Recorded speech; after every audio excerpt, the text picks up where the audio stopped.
우리 지난주에 로마서 시작하면서 성도의 정체성, 우리는 누구인가? 나는 누구인가? 나는 성도다. 예수 그리스도의 종이다. 예수 그리스도의 것이다. 어떻게 우리가 성도가 되었는가? 성도는 어떤 사람인가? 기억나시나요? 선택받은 사람, 부르심을 받은 사람, 사랑받는 사람, 삶의 목적을 아는 사람. 그리고 성도의 삶의 모습을 보면 성도는 감사하며 사는 사람들이에요. 감사가 있어요. 마음속에 감사의 마인드가 있어요. 체질도 점점 감사 체질로 바뀝니다. 예배도 지금 우리 예배하고 있죠. 하나님이 받으시는 예배가 중요합니다. 나 오늘 예배 드렸어. 이게 아니라 하나님께서 받으시는 예배, 성령님과 통하는 예배가 돼야 되는데, 어떤 예배 좋아하시냐면 감사로 예배 드리는 사람. 감사로. 황소를 드림보다, 그런 창이 있잖아요. 진정한 노래와 감사를 더 기뻐하신다. 우리의 마음이 중요한 거예요. 감사로 예배드리고, 기도도 감사로. 예수님 항상 어떤 상황이든 감사로 기도해요. 감사할 수 없는 상황인데 하나님 바라보면서 감사하며 기도해요. 항상 감사의 마인드예요. 왜 우리 성도들은 이렇게 감사가 있을까요? 왜 감사하며 살아가게 될까요? 그 이유는 너무나도 자명합니다. 받은 게 있으니까. 받은 게 없는데 어떻게 감사합니까? 뭔가 받았으니까. 본인이 그 받은 걸 알고 좋아하니까 감사하지 않겠습니까? 복 받았으니까, 하나님께 은혜 받았으니까. 그러니까 은혜 받고 복을 받아야 감사가 나오는 거예요. 자연스럽게. 아니면 막 짜내야 돼요. 감사를. 뭐 감사의 제목 적어보세요. 그럼 막 짜내야 돼요. 막 없는 감사 막 다 만들어서. 내 안에 은혜가 충만해야 감사가 나오는 겁니다. 그래서 땡큐란 말은 띵크에서 나온 거예요. 주님이 나에게 은혜 주신 것을 아는 사람이 감사하게 되는 거예요. 그럼 감사하는 게 성도에게는 마땅한 거죠. 마땅한 거예요. 잘하는 게 아니에요. 어떻게 보면 당연한 거예요. 당연한 거예요. 성도님. 만약에 감사가 없는 게 이게 문제죠. 지금 내가 감사가 없다. 그럼 내가 뭔가 신앙의 상태가 좀 문제가 있는 거구나. 이렇게 우리는 진단해야죠. 감사가 없는 게 이상한 거예요. 감사가 있을 때 그냥 과학적으로도 그렇게 다 말합니다. 전문가들이, 뭐 심리학자, 정신과 의사도 마찬가지고, 감사가 있을 때 행복하다. 이게 과학적인 증명이에요. 과학은 뭐냐? 하나님이 만드신 것들을 발견해내는 과정이 과학이에요. 그게 과학이에요. 네. 감사한 사람이 마음에 활기가 있대요.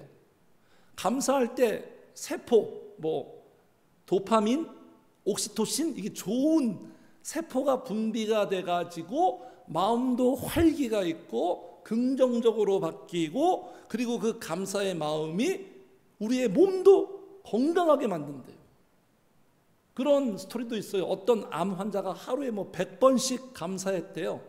막 감사합니다, 감사합니다 이렇게만 되뇌는데 정말로 기적과 같이 치료됐다라는 그런 스토리도 있고. 자, 이렇게 우리는 감사하는 사람이고, 우리가 각자의 삶 속에 다 감사의 제목이 있지 않습니까? 아까 우리 찬양할 때도 뭐 가정도 감사, 자연도 감사, 이것도 감사, 감사했는데, 이런 감사의 내용 중에 성도에게 최고의 감사는 뭘까요? 감사 1순위, 감사의 상위 제목들.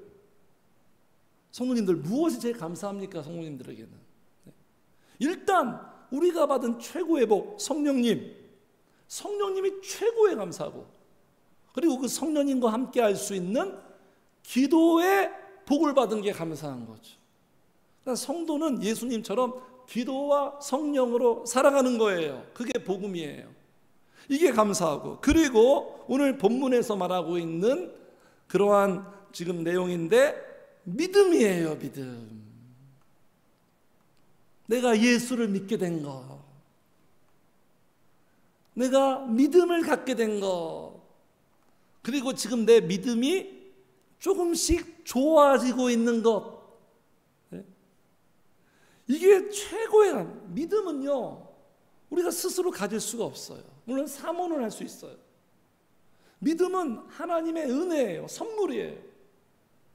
내가 믿을 수 없고 믿게 된 거예요. 그래서 오늘 본문에 이제 8절에서 지난주에 이제 축복하고 인사하고 성도의 어떤 존재됨을 밝히면서 8절 먼저 지금 언급하고 있는 게 뭐냐? 8절 같이 읽어요. 시작. 먼저 내가 예수 그리스도로 말미암아 너희 모든 사람에 관하여 내 하나님께 감사함은, 먼저 감사해요. 그 감사의 근거가 뭐냐? 감사함은 그 다음에 시작. 너희 믿음이 온 세상에 전파됨이로다.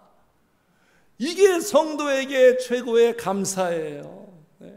한번 같이 해주세요. 감사가, 다시 한번, 믿음이 감사다. 성도는 이런 인식으로 살아갑니다. 대박 사건이에요. 내가 믿게 된 것, 내가 믿음을 갖게 된 것. 생각해 보세요, 성도님들. 이 세상 모든 사람들 대다수가 다 믿지 않잖아요. 대다수 안 믿잖아요. 그런 가운데 나는 지금 믿는 자가 돼서 믿는 자로 살고 있잖아요.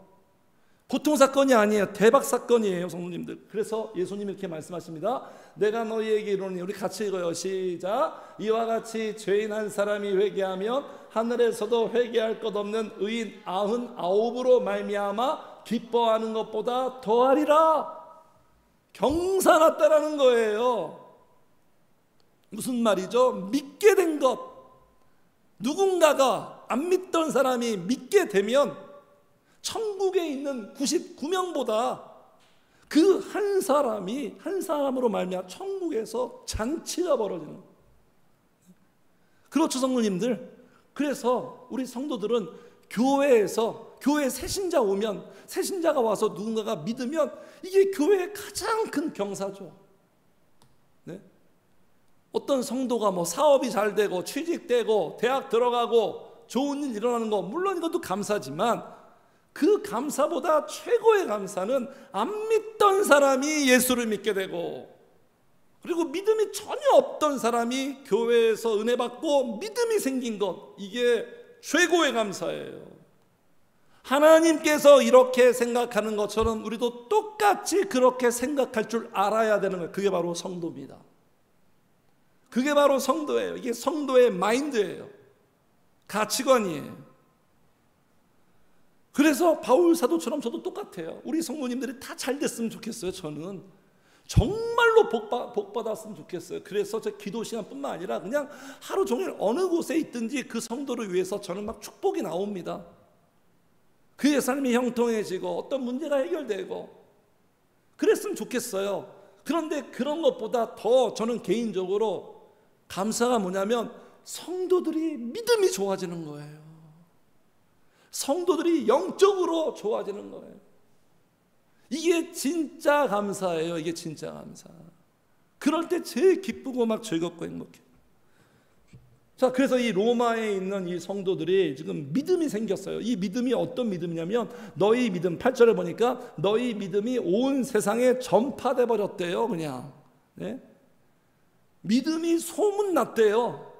믿음은요 그냥 내가 믿었다, 나의 사건으로 끝나는 게 아니라 이건 확장성이 있어가지고, 믿음은 코로나 바이러스 뿐만 아니라 이 믿음은요 강력한 거라서 믿음은 전파력이 있어요. 주변 사람들에게 영향력을 끼친다니까요, 성도님들. 그 한 사람이 믿게 됐다, 주님을 만났다, 성령이 임했다, 그 한 사람으로 끝나지 않아요. 생명력이 있어요. 이게 확장돼요. 사도행전 1장 말씀처럼 유대와 사마리아와 땅끝까지 이르러. 그래서 진짜 믿음이 생기면 소문나요. 그렇잖아요. 사람들의 입소문을 통해서.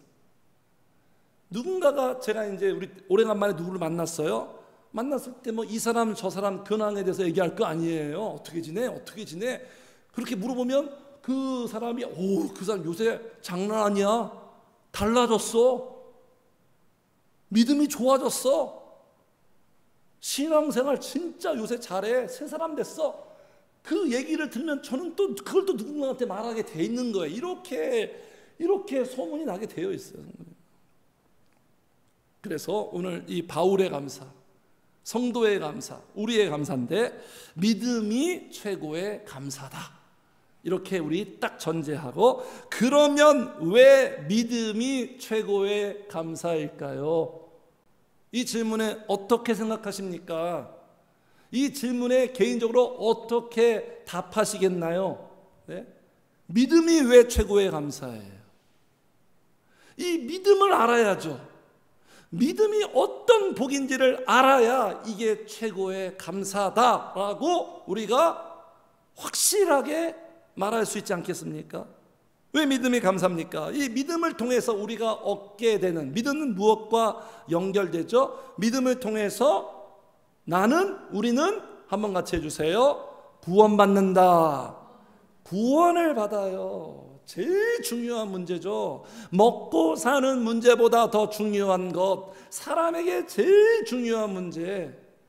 하나님은 이 문제를 다루잖아요. 인간은 그런데 관심이 없죠. 이 문제가 제일 긴급하고 심각한데 이 문제는 도외시하고 그냥 먹고 사는 문제, 여기에만 다 치중하면서 인생의 시간들을 다 보내버리죠. 믿음을 통하여 구원받게 하는 거예요. 그래서 16절 보세요. 16절 같이 읽어요. 시작. 내가 복음을 부끄러워하지 아니하노니 이 복음은 모든 믿는 자에게 구원을 주시는 하나님의 능력이 됨이라. 누구에게 구원을 주신다? 모든 믿는 자에게. 이건 우리가 기본적으로 알고 있죠. 교회에서 어렸을 때부터 늘 배우는 복음의 핵심 아니겠습니까? 믿는 자에게 구원을 받아야 어디 가는 거예요? 영원한 세계 속에 천국으로 가잖아요. 성모님도 죽으면 끝이 아니에요. 다시 태어나는 일도 없고. 네? 사람들이 은퇴 이후의 삶만 중요하게 생각하지 죽음 이후의 삶에 대해서는 또 아무런 관심이 없어요. 생각이 없어요. 이게 진짜 중요한 거예요. 이 준비를 해야 돼요. 구원을 받아야 천국 가요. 구원받지 못하면, 천국 가지 못하면 아무 소용없어요. 이 땅에서 완벽하게 살아도 아무 소용이 없는 거예요. 예수 믿지 않고 구원받지 않고 사는 것이 가장 불쌍한 거예요. 동의하십니까, 성모님들? 아닌 것 같아요? 네? 가장 불행한 거예요. 그래서 제가 말씀드리죠. 예수 안 믿고 이 세상에서 잘 나가고 모든 것을 다 가진 자들을 부러워하지 말라. 그건 성공이 아닙니다. 잘 사는 게 아니에요. 야고보서 이런 말씀 있죠. 내 형제들아 속지 말라. 속지 말라. 믿음이 없으면 자꾸 속아요. 네? 그럼 외형적인 모습에 제가 이렇게 말하잖아요. 사형수들 만찬이다. 예수 안 믿고 이 세상에서 화려하게 사는 그들의 삶은 사형수들의 만찬이에요.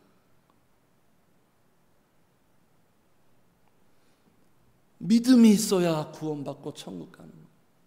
믿음이 있어야 하나님의 자녀가 돼요.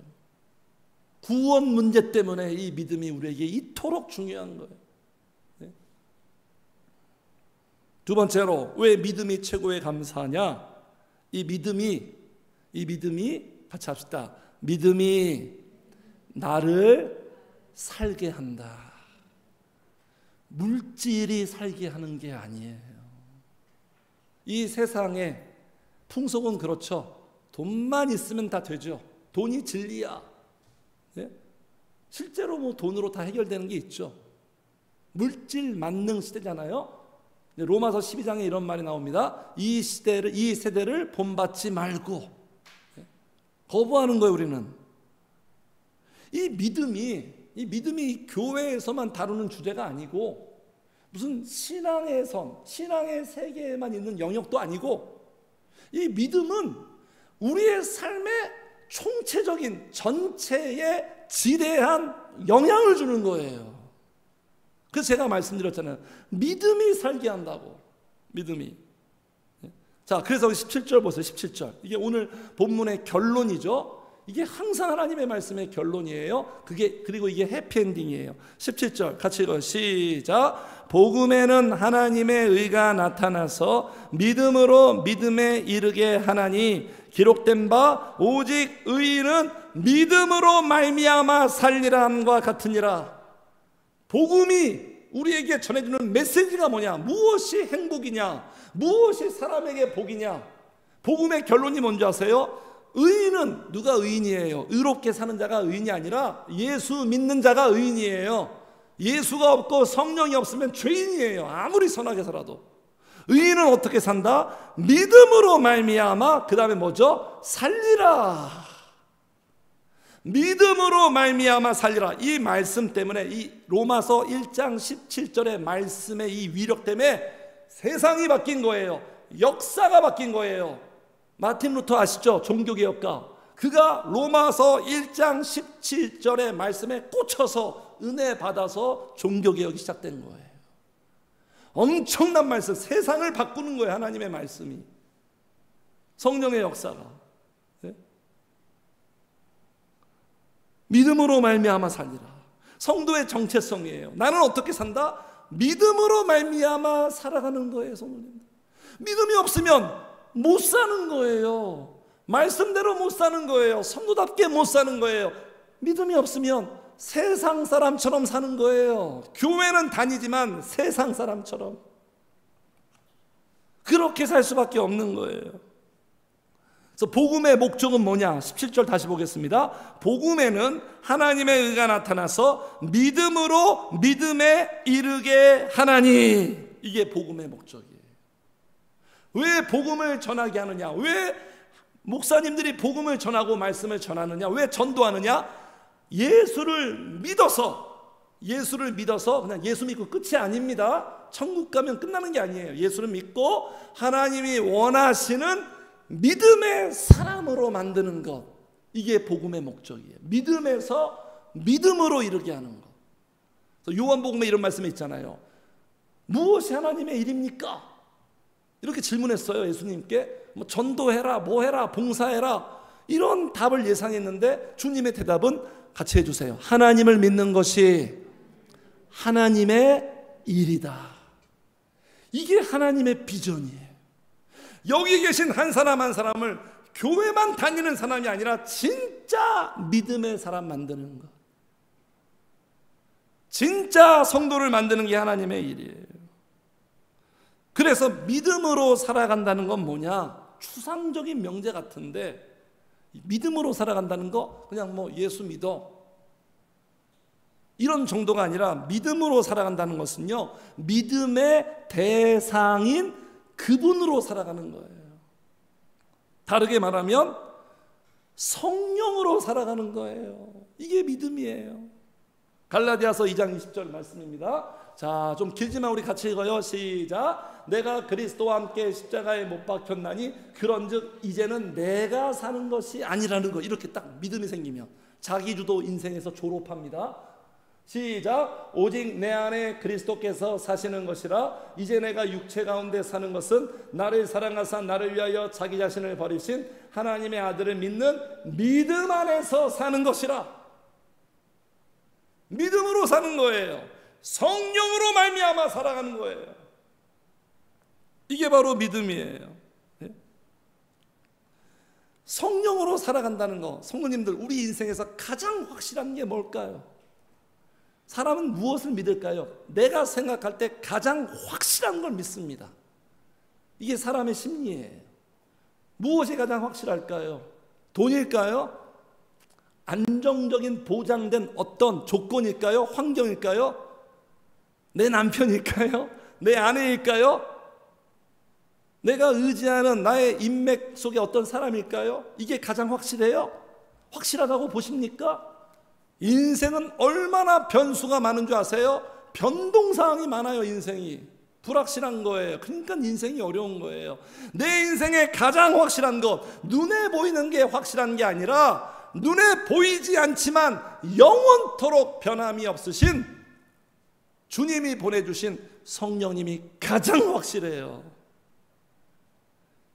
성령님이 가장 실제예요. 이게 체감이 돼야 돼요, 성모님들이. 네? 실제적으로 체감이 돼야 돼요. 이게 믿음이에요. 믿음은 가장 확실한 사실을 믿고 사는 거예요. 근데 믿음이 없으면 눈에 보이지 않으니까, 뭐 체감도 안 되니까 성령님만 어떻게 믿고 삽니까? 눈에 보이는 것을 먼저 찾죠. 붙들죠. 눈에 보이는 것을 먼저 해결책으로 삼죠. 이런 차이가 있는 거예요, 성도님들. 눈에 보이는 게 확실한 게 아니에요. 보이지 않는 것이 확실. 공기가 눈에 보이지 않지만 확실하듯이, 바람이 보이지 않지만 확실하듯이, 성령님이 내 인생에 가장 확실한 분이에요. 점점점 그렇게 믿고 살아가는 게 그게 바로 믿음이고, 믿음이 좋아지고 있다는 증거예요. 성도님에게는 무엇이 확실합니까, 성도님들? 그래서 성령으로 살아간다는 것은요, 우리의 인생 참 살기 만만치 않죠. 점점 더 어려워지죠, 세상 살기가. 그렇죠? 이러한 인생 속에서 내 인생은 불확실하고 불투명하고 불안전해요. 그리고 내 인생에 지금 내 조건이 이 세상에 살아갈 수 있는 것에 한참 못 미쳐요. 돈이 많습니까? 우리가 뭐 스펙이 빵빵합니까? 상위 1%의 사람입니까? 어느 하나 안정되고 넉넉한 게 없죠. 늘 불안하죠. 이게 우리가 직면한 현실이죠. 이러한 현실 속에서도 믿음으로 살아간다는 건 뭐냐면, 내가 의지하고 내가 믿고 내가 바라보는 그 성령께서 나를, 연약한 나를 같이 해주세요. 성령님이 살게 하신다. 이게 우리에게 허락된 놀라운 은혜와 영광이에요. 기도하는 자들은, 신앙생활에 몰두하는 자들은 이 사실을 발견합니다. 반드시 알게 돼요. 경험해요. 이게 하나님의 은혜예요. 나를 찾는 자에게 내가 너에게 나를 나타내리라. 네? 그래서 여기 봐봐요. 17절에도 복음에는 하나님의 의가 그 다음에 뭐예요? 시작. 나타나서, 나타낸다는 거예요. 신비죠, 신비. 나타내서 반드시 알게 하는 거예요. 우리 인간도 그렇잖아요. 말을 하지 않으면 모르죠. 고백을 해야 나를 사랑하는지 뭐 하는지 알지 않습니까? 어떤 이벤트를 하든 퍼포먼스를 해야, 아, 저 사람이 나에 대한 애정이 있구나. 인간의 의사소통도 그런 것처럼 하나님도 나타내시는 거예요. 나타내시는 거예요. 그래서 알게 하는 거예요. 성령으로 살아가는 거예요. 이스라엘 백성들이 광야에서 살 수가 없어요. 100만의 인구가 어떻게 광야에서 어떻게 먹을 것이 조달이 될 것이며, 하루하루가 막막하고 답이 안 나오는, 정말 너무너무 납득이 안 되는 현실이에요. 그런데 성령께서 살아가게 하잖아요. 내 환경 내가 살아갈 수 없어요. 기뻐하며 감사하며 꿈도 못 꿔요. 행복 생각할 수도 없어요. 그런데 그 환경에서 성령님이 행복하게, 기쁘게, 감사하게, 오히려 잘 살게 한다는 거예요. 네? 이게 우리 성도들의 믿음의 여정이에요. 살아가면서 무엇을 배우냐면, 아, 이걸 깨닫고 느끼는 거예요. 이게 신앙생활을 잘 하는 사람만 느끼는 거예요. 성도님들, 아, 내가 살아가는 게 아니구나. 성령님이 살아가게 하시는구나. 이걸 배우는 거예요. 이 공부를 시키는 거예요. 인생 공부 시키는 거예요. 하나님께서 이 진리를 알게 하려고. 그래서 때로는 어려운 상황과 문제에 봉착하게 하기도 해요. 더 리얼하게, 생생하게 느끼게 하려고 기도하게 하셔서. 그래서 광야의 숱한 어려움의 연속이잖아요. 그런데 기적같이 살게 하잖아요. 그 성도님들, 그래서요 우리는요 갈라디아서 5장, 제 인생 철학입니다. 갈라디아서 5장요 화면에 없지만 갈라디아서 5장 이런 말씀이 있어요. 22절 20절에 그리스도 예수의 사람들은 어떻게 살아가느냐 한번 같이 해주세요. 성령으로 살고 성령으로 행한다. 성령님 빼면 시체예요. 성령님 빼면 안 돌아가요. 성령이 없으면 살아갈 수가 없어요. 그래서 성도들이 우리가 두려워하는 게 뭐냐면 뭐 통장의 문제, 건강의 문제, 내 삶의 어떤 하는 일에 대한 문제 이전에 성령이 소멸되는 것, 성령의 역사가 사라지는 것, 이걸 제일 두려워할 줄 아는 자, 그가 진짜 믿음 있는 사람이에요. 그래서 데살로니가서 5장에 이런 말씀이 있죠. 성령을 소멸치 말고. 소멸이 뭐죠? 없어지는 거예요. 그래서 다윗이 이렇게 말하죠. 주의 성신을 내게서 거두지 마세요.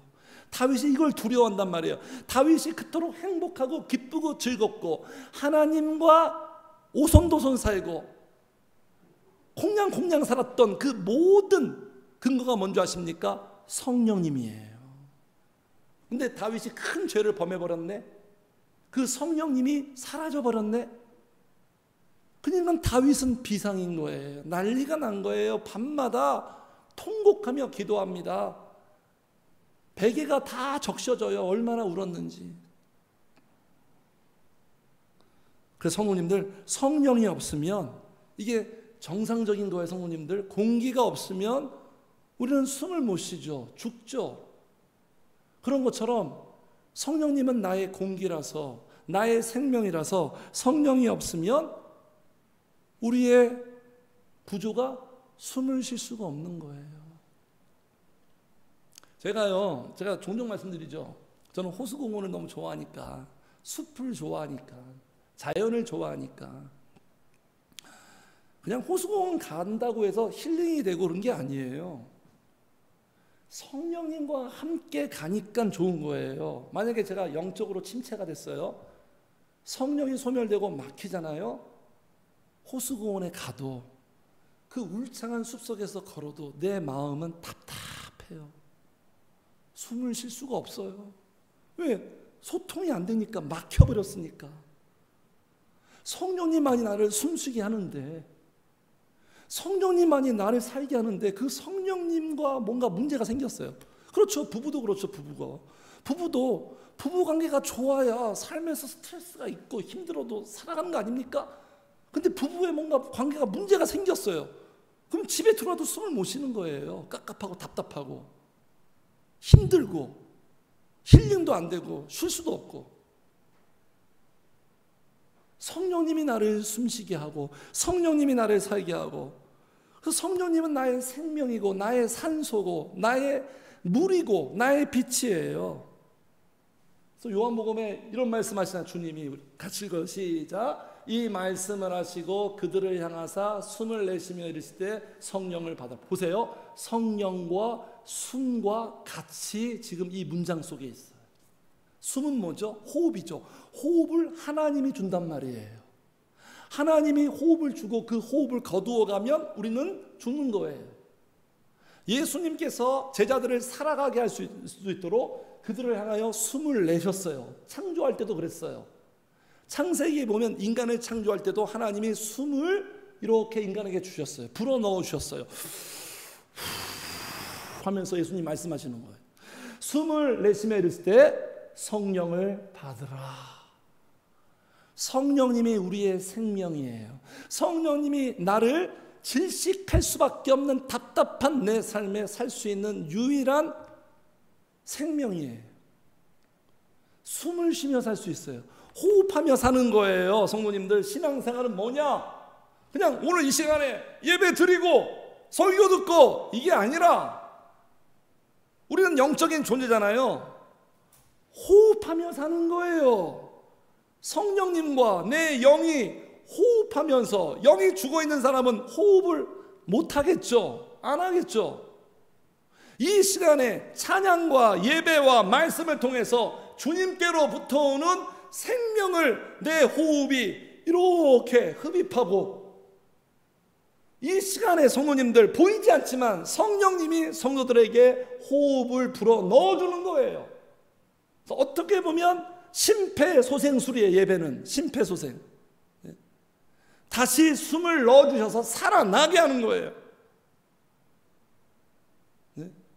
인간은요, 특히 대한민국, 제가 말씀드렸죠. 전 세계에서 뉴욕에서 성공하면 다 성공할 수 있다. 뉴욕이 그만큼 빡센 거예요. 치열한 거죠. 근데 요새 바뀌었대요. 서울에서 성공하면 성공한다. 그만큼 살기 어려운 곳이 우리 대한민국이에요. 이러한 삶 속에서 어떤 숨쉴 곳이 있어야 되는 거야. 같이 해주세요. 교회는, 예배는 숨쉬는 곳이다. 다시 호흡이 돌아와야 되는 거예요, 성도님들. 우리가 긴장하고 답답하면 호흡이 불규칙으로 뛰잖아요, 성도님들. 불규칙으로 뛰고 뭔가 병 들어가는 사람들 호흡에 문제가 있는 거예요. 똑같아요, 성도님들. 영적으로 다시 호흡을 재생시키는 거예요. 이런 것들이 신앙생활인 거예요, 성도님들. 말씀을 배우고 이 정도가 아니라. 그래서 누군지 아십니까? 아시죠? 그죠? 아름답죠? 요새 막 되게 또 이슈인데, 둘이 결혼하셔서 둘 다 약간 몸이 좀 불편하고 그런 장애 좀 그런 게 있는데 결혼했어요. 이분은 이제 정은의 미술 작가고 또 배우도 합니다. 우리들의 블루스에서 한지민 언니 역할. 그래서 결혼해가지고 이 풀 메이크업을 한지민이 다 제공해 줬대요. 그렇게 돈독한 사이인데 둘이 이렇게 결혼하고 너무 이렇게 막 나와요, TV에 여러 가지 막 알콩달콩하면서 사는 그런. 근데 이 아내가 남편에 대해서 이런 고백을 합니다. 한번 여기 읽어볼까요? 시작. 오빠가 없으면 숨이 안 쉬어져요. 이게 사랑이에요. 성년이 우리 오빠는 아니죠. 오빠 하고 기도할까요? 성령이 없으면 숨이 안 쉬어집니다. 성령이가 막히잖아요. 한번 생각하고 느껴보세요. 돈이 없어서, 내 삶이 뭔가 안 풀려서, 어려워서, 이건 2차적인 거예요. 원인이 아니에요. 성령님과 문제가 생기면 숨을 쉴 수가 없어요. 왜냐하면 성령님 우리의 사랑인데, 성령의 사랑을 받고 우리가 살아가는데, 우리 지난주 그죠? 성도란 누구냐? 사랑받는 자.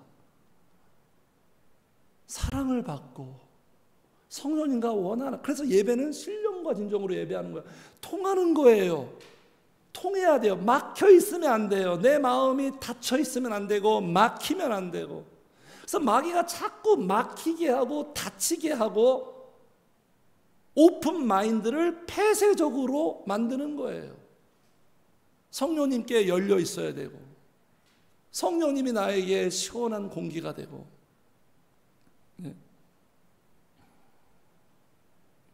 그래서 성령이 없으면 살아갈 수가 없는, 이게 우리의 존재, 우리 성도들의 존재 자체. 그래서 늘 성령님인 거예요. 그냥 성령님 있으면 좋고 없으면 이 정도가 아니에요. 그냥 내 호흡을 주장하고 나를 살게 하시. 그래서 이 성령이 살게 하고 어떻게 살게 하시는지 아십니까? 패배주의로 살게 하지 않습니다. 늘 실패하고 넘어지고 무너지고 지면 기분 더럽잖아요, 성도님들. 프로야구 가 보세요. 우리 팀이 지면, 요새 하나가 잘 치대. 지면 막 그냥 기분 더럽고 승질나고 스트레스 받고 오잖아요. 우리는 이겨야 기쁜 거예요. 역전을 해야 기쁨 2배가 있고, 성령님이 우리에게 왔다는 건 뭐냐면, 너는 이제 승리자의 인생으로 새롭게 시작될 거다. 실패와 패배의 인생이 아니라 이기는 자로, 이기는 자의 질서로 편입시킨 거예요. 동참하게 만든 거예요. 예수님이 승리한 것처럼. 그래서 승리가 뭡니까? 뭐가 인생의 챔피언이에요? 하는 것마다 1등 하는 게 챔피언이 아니라 어떤 결과와 상관없이 하나님의 뜻대로 살아가고 있다면 그가 바로 인생의 진정한 챔피언이에요. 성령님이 믿음으로 산다는 건 하나님의 뜻대로 산다는 거예요. 내 상황이 내가 지는 것 같아요. 실패하는 것 같아요. 저 같은 경우 그렇지 않습니까? 정말 성령님 의지하고 기도하고 그렇게 사는데 교회가, 눈에 보이는 교회가 뭔가 점점점 성장하고 불어나는 게 승리지, 왜 점점점 교회가 줄어들까? 이러한 현실 속에서 그러면 교회가 사람이 점점 많아지는 게 승리고 사람이 줄어드는 건 실패입니까? 이렇게 인간적으로 생각하면 안 되죠. 어떤 상황이든 어떤 결과든 내가 지금 하나님의 뜻대로 살고 있다면, 하나님의 뜻대로 가고 있다면 그게 하나님께서 승리다 하면서 손을 들어주는 거예요. 우리가 잘 생각해야 돼요. 제가 만약에 우리 늘충만교회 사람들이 많아져요. 폭발적인 인원수가 증가했어요. 그런데 제가 하나님의 뜻대로 안 사네요. 목사님이 하나님의 뜻대로 목회를 안 하네요. 그냥 목회 성공하려고 막 하네요. 그러면 저는 철저한 실패자인 거예요.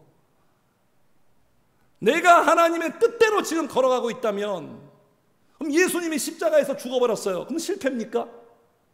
십자가에서 죽는 게 승리고 영광이잖아요. 성령님이, 예수님이 어떻게 해서 십자가에 죽었죠? 성령의 능력으로 힘을 얻어서 십자가의 그 길을 걸어가신 거예요. 우리를 승리자로 만들어줘요. 그래서 승리는 뭡니까? 운동 경기도 그렇잖아요. 상대팀보다 여러 가지 내용적으로 앞서 있을 때 그게 승리죠. 코너킥이 많고 슈팅의 수가 많고 점유율이 많고 그런 것처럼, 그래서 성령께서 내 마음에, 내 삶에 슬픔이 있어요, 어려움이 있어요, 근심이 있지만 우리 안에 기쁨을 주시고 평강을 주시고 은혜를 주셔서 기쁨과 행복과 평강이 더 많을 때, 그럴 때 슬픔과 어려움과 문제를 이길 수 있는 거예요. 이게 승리예요. 더 많아야 되는 거예요. 슬픔보다 기쁨이 더 많아야 되는 거예요. 그래서 빼앗기지 않아야 되는 거예요. 내게 주신 그 은혜 있죠? 정말 소중한 겁니다. 은혜는 언제든지 받지, 교회 가면 은혜 받지, 이게 아니에요. 정말 귀한 거예요. 귀한 거니까 마귀가 뺏으려고 그런 거 아니겠어요? 성령님께로부터 받은 그 은혜, 그 감동, 그 감사, 그 찬양을 빼앗기지 않는 게 승리예요. 빼앗기면 안 되는 거예요, 성도님들. 이걸 보존하고 지켜야 되는 거예요. 그래서 우리는 기도하는 거예요. 무릇 지킬 만한 것보다 더욱 네 마음을 지켜라. 생명의 근원, 성령의 역사가 마음으로부터 나온다. 빼앗기면 안 되는 거예요. 그래서 성령께서 위기관리도 잘하게 하시고 위기도 극복하게 하고 이렇게 살게 하는 거야. 내 삶에 위기가 오는데 그 위기 관리할 수 있도록 성령님이 도와주시고 극복하고, 그리고 성령께서 우리를 만족하며 살게 하는 거예요. 성령님, 믿음으로 말미암아 산다라는 것은요, 성령님만으로 만족하며 산다라는 거예요. 그런데 세상 사람들은 어떻게 살죠? 육신적인 거, 내가 원하는 거, 물질로, 어떤 세상의 가치로 그것이 내 안에 채워지면, 내 눈에 보기에 내가 원하는 현실적 그림이 되면 만족하며 살려고 그래요. 그러니까 틀려먹은 거예요. 방향이 틀린 거예요. 왜 그러냐면, 왜 만족이 안 되는 줄 아십니까? 전도서도 솔로몬이 이제 죽기 전에 철들어가지고 이런 말을 합니다. 우리 같이 읽어요. 시작. 은혜를 사랑하는 자는 은으로 만족하지 못하고 부요를 사랑하는 자는 소득으로 만족하지 아니하나니 이것도 헛되도다. 다 헛된 것, 그림자 같은 것. 전도서 이렇게 표현해요. 바람을 잡는 수고를 하고 있대. 인생들이 바람이 잡혀요? 그렇게 똑똑하고 서울대 나오고 하버드 나오는데 바람을 잡는 수고를 하며 살고 있어요.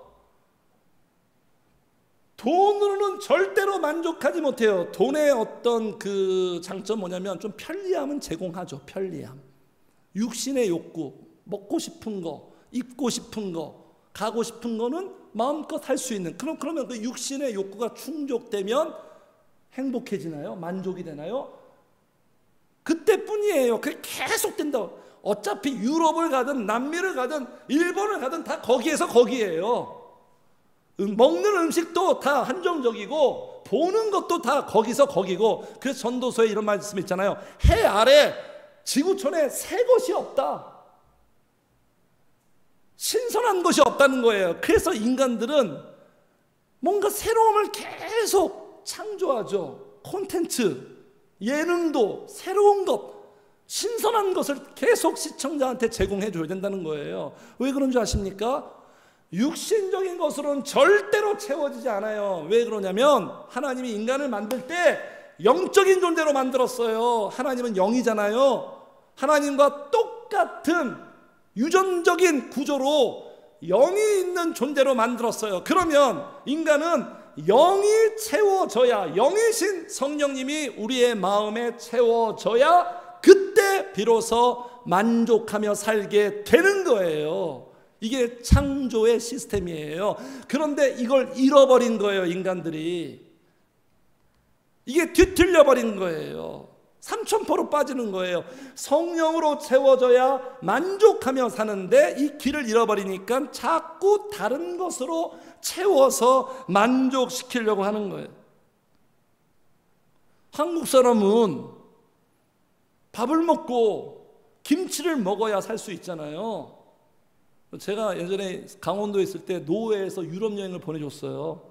처음에는 뭐 터키 간다 그래가지고 막 그곳의 음식을 먹어야겠다는, 저는 먹는 게 되게 짜더라고요. 유럽 음식이 생각보다 잘 못 먹겠더라고요. 토마토도 짜고. 그런데 나중에 헝가리 부다페스트에 갔는데 다 뭐 먹고 있는 줄 아세요? 김치찌개 먹었어요. 우리가 목사님들이 다 김치찌개 먹으면서 막 좋다고. 야, 역시 한국 사람들은 주식을 먹어야 된다고.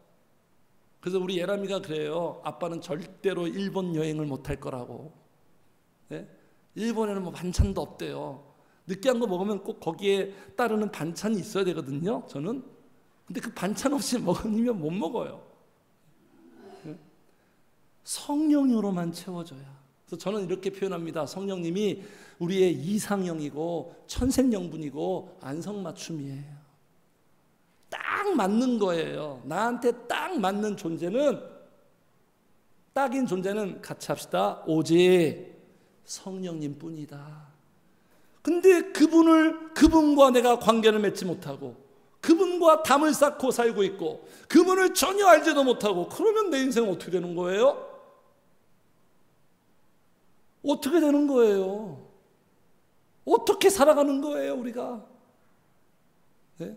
이게 하나님의 눈물이라고요. 이게 하나님의 아픔이라고요. 내 자식이 내가 원하는 대로, 내가 다 설정해 놓은 대로 살면 다 행복하고 만족하고 잘 사는데 그 길을 모르니까, 거기서 한참 벗어나 있으니까 얼마나 하나님이 아플까요? 어저께 예레미야 말씀 보는데 이렇게 표현해. 하나님이 지쳤대요. 마음이, 내 백성 때문에 내 마음이 지쳤대요. 하나님도 지치시는구나. 얼마나 그들을 사랑하고 얼마나 그들에게 애절하고 애타면 지친다. 끊임없이 선지자를 보내고 종일토록 보내도 절대로 듣지 않고 거부하고 자기들 마음대로 살아가고 영적인 거에 전혀 관심도 없고.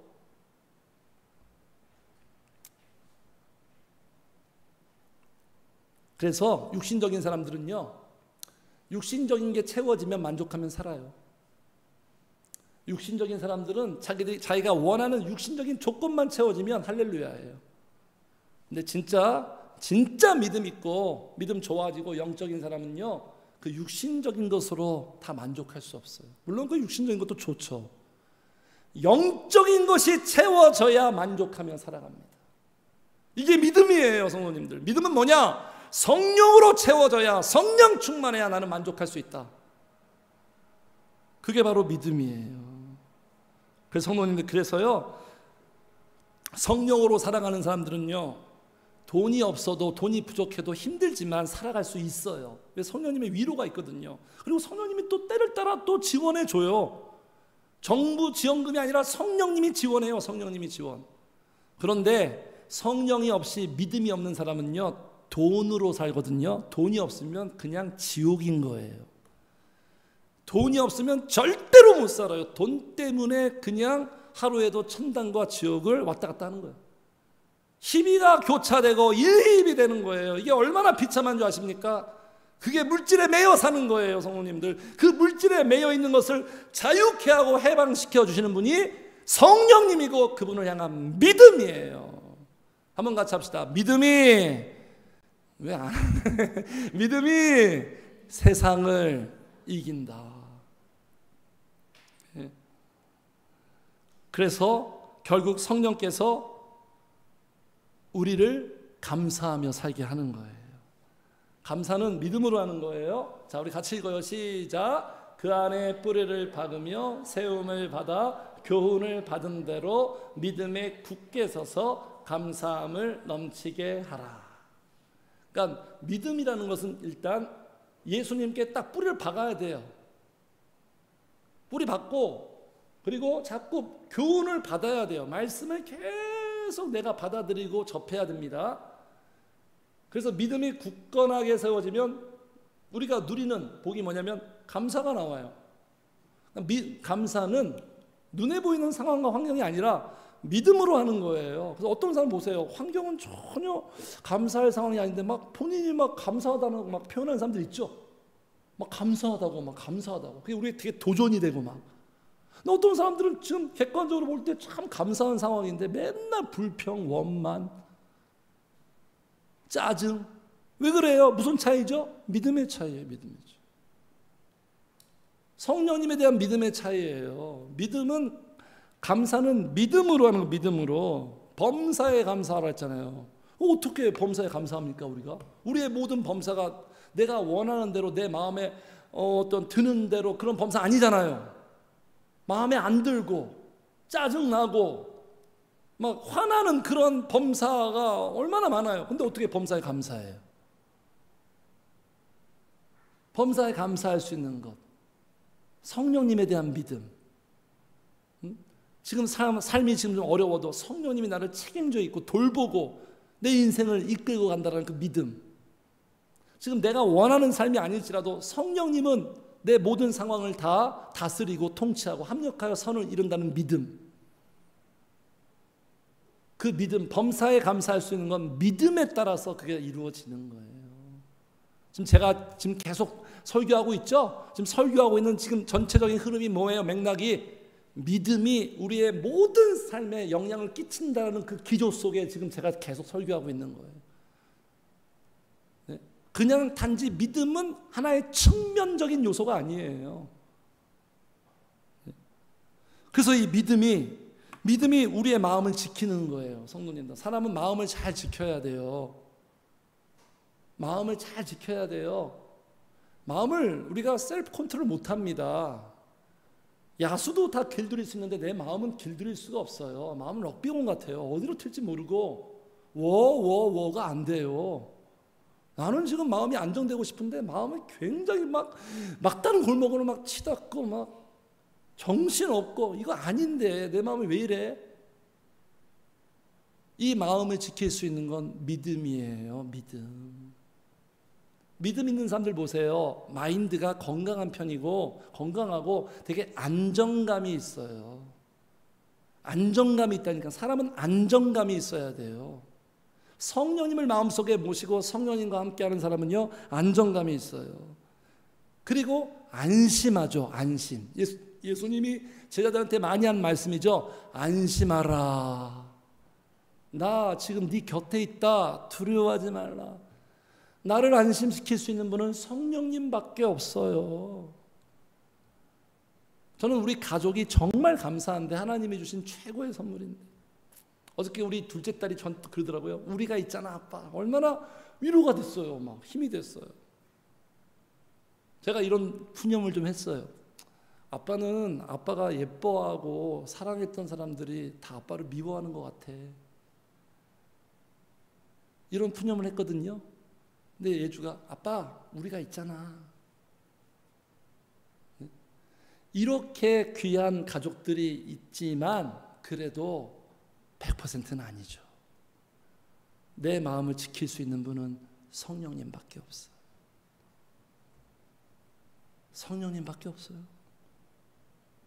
유일한 분이에요. 유일한 분. 유일한 분.